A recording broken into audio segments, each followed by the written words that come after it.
నమస్కారం. ప్రస్తుత తమిళనాడు రాజకీయాల్లో విజయ్ 4 సార్లు గవర్నర్ని కలవాల్సి రావడం ఒక విషయాన్ని స్పష్టం చేసింది. నేటి రోజుల్లో ఒక నాయకుడు లేదా ఒక పార్టీ కేవలం నిజాయితీతో, నైతిక విలువలతో రాజకీయంగా ఎదగడం సాధ్యం కాదని ఈ ఘటన నిరూపించింది.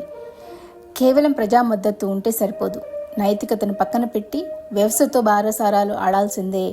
మెజారిటీతో గెలిచినా చివరికి అధికార పీఠం కోసం నైతికతను పణంగా పెట్టాల్సిందే అని నిరూపించిన నేటి రాజకీయ వాస్తవం ఇది. ఇదేనా మనం కోరుకున్న ప్రజాస్వామ్యం? ప్రజాస్వామ్యంలో అత్యంత పవిత్రమైనది సామాన్య మానవుడి ఓటు. కానీ ఈరోజు ఆ ఓటు విలువ కేవలం ప్రజాప్రతినిధుల బేరసారాలకు, రిసార్ట్ రాజకీయాలకు, బ్లాక్మెయిల్ దందాలకు ఒక ఆయుధంగా మారిపోయింది. నేటి రాజకీయాల్లో నిజాయితీగా ఉండడం అనేది ఒక సవాలుగా మారిందనేది చేదు నిజం. విలువలను పక్కన పెట్టి వ్యవస్థతో రాజీ పెడితేనే పనులు జరుగుతాయనే పరిస్థితి రావడం దురదృష్టకరం. విజయ్ ఏ నమ్మకంతో అయితే రాజకీయాల్లోకి వచ్చారో ఆ నైతికతకు మరియు నిజాయితీకి ఈ వ్యవస్థలో చోటు లేదని ఈ 4 రోజుల సంఘటనతో మొదటి అడుగులోనే ఆయనకు అర్థమై ఉంటుంది. బేరసారాలు చేయకపోతే విజయ్ తన నిజాయితీని నిరూపించుకునేవారు, కానీ అధికారం అనే ఆయుధం లేకుండా వ్యవస్థను మార్చడం సాధ్యం కాదు అని తెలిసి ఉండొచ్చు. కోట్లాది మంది తమిళ ప్రజల భవిష్యత్తులో ఒక గొప్ప మార్పు కోసం నేడు విజయ్ వేసిన ఈ సమయోచిత అడుగు రేపు వ్యవస్థను మార్చడానికి, సరికొత్త చరిత్ర సృష్టించడానికి ఒక బలమైన పునాది.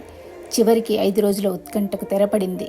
ఆ రోజు రానే వచ్చింది. విజయ్ తమిళనాడు ముఖ్యమంత్రిగా ప్రమాణ స్వీకారం చేసి తన గంభీరమైన ప్రసంగంతో తమిళ ప్రజలందరికీ కొండంత భరోసా ఇచ్చారు.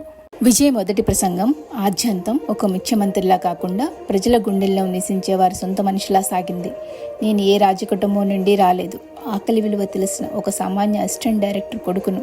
మీ ఇంట్లో ఒకడిగా, మీ అన్నగా, తమ్ముడిగా, మీ విజయ్ మామగా మీ భవిష్యత్తును నేను హామీ ఇస్తున్నాను అని ఆయన పలికిన మాటలు ప్రతి ఒక్కరిని కదిలించాయి. ప్రజల సొమ్ము నుండి ఒక్క పైసా కూడా ముట్టను అని, పారదర్శకమైన పాలనే నా లక్ష్యమని ఆయన ప్రకటించారు. కుల మతాలకు అతీతంగా సామాజిక న్యాయాన్ని అందిస్తానని విజయ్ చేసిన ఈ ప్రమాణం కేవలం ఒక ప్రకటన కాదు, అది కోట్లాది మంది ప్రజల నమ్మకం. ఈ వ్యవస్థను మార్చడానికి విజయ్ వేసిన ఈ అడుగు రేపటి సరికొత్త చరిత్రకు బలమైన పునాది. విజయ్ అంటే సామాన్యుల విజయం అని అనిపించేలాగా ఆయన మొదటి ప్రసంగం సాగింది.